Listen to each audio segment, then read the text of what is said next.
So before I get into the video properly, I'd like to talk a bit about where you should be placing your crosshair. You see, right now I know there's no one in this space to my right, no one over here. So if I'm going to start moving, there's either going to be an enemy popping out from behind this corner, or behind this corner. This means that I want to have my crosshair on one of these corners to allow me to start shooting as fast as possible when I start seeing them. This means that I don't need to spend as much time aiming, and therefore I'm more able to get the kill nice and quickly. Now, to make this more effective, you want to have your crosshair at head height, which is especially important at high levels, because then you're instantly going to be able to shoot them in the head. This basis of crosshair placement is where a lot of the tricks in this video will come from, because say if you're now going to be rounding this corner over here, and you're looking at this one over here, or this one over here, because that's where people are going to be. However, there's an enemy over here, you're going to be going like this, they're going to have an advantage of you, because you're going to have to aim at them, they're already aiming at you. So yeah, that brings me on to the first position. First little trick in this video is going to be right here, this little dustbin can. You can jump onto it with a regular jump and hold this angle. So it's not just the fact that they're not expecting you to be there that counts, it's also the fact that it changes where your head height is. This makes it even more difficult for them to hit your head. When in this position on the dustbin, you want to keep in mind that you want to have your crosshair pointing exactly at this corner. This makes it so that your gun isn't pointing out as far, and also have your crosshair ready to shoot them as soon as they come around the corner, and you don't need to aim as much. If you look here, this is what it looks like when you round the corner if the enemy is pointing their gun straight forwards at this little plant here, and you can still see their gun, so you know they're there. Surely it doesn't do any damage if you hit them in the gun, but you know they're there so you can round the corner and shoot them. However, if they have their gun pointed right at the corner, you can't see them until now, and at this point it's already too late pretty much.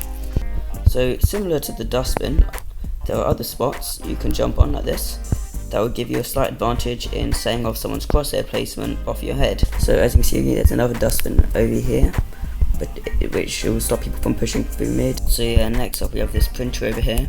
You can just jump on top of it and it will help you with this little angle here. Now, although being down here is actually quite an advantageous position because you've got all this stuff to cover you, it's still fairly predictable, so they're going to have their crosshairs on your head as they're rounding the corner. That's why I recommend this next spot, which is up on top of these little metal detectors or whatever they are.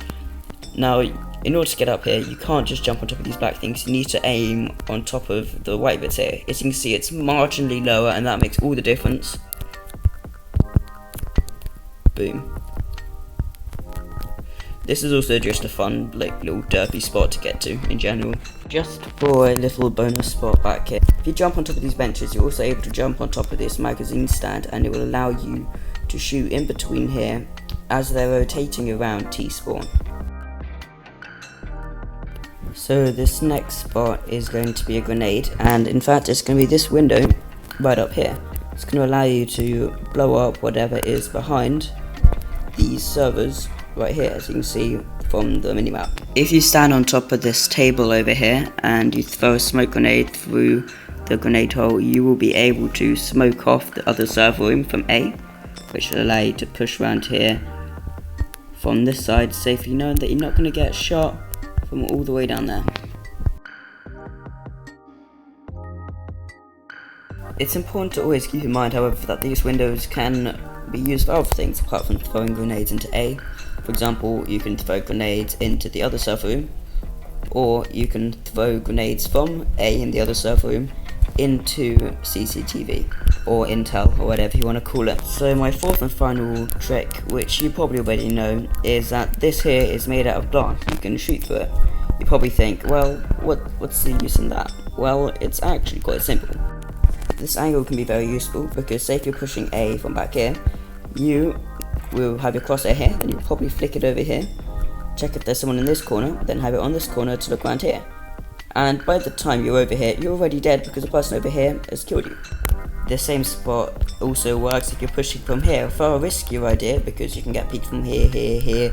There might be a guy down there, and there might be a guy down there. That's 5 angles you need to make sure you don't get shot from. But if you do insist, and you're then gonna come back here, and you're walking behind here, you're gonna have your crosshair here because you want to know if there's anyone behind the servers here. However, if you do that, this person is going to wreck you. So those were 5 tips and tricks and stuff you can do in Beraw. I hope you enjoyed, hope you found it useful, and hopefully I will see you sometime in the game. Or something, I don't fucking know. What do people say at the end of videos anyway?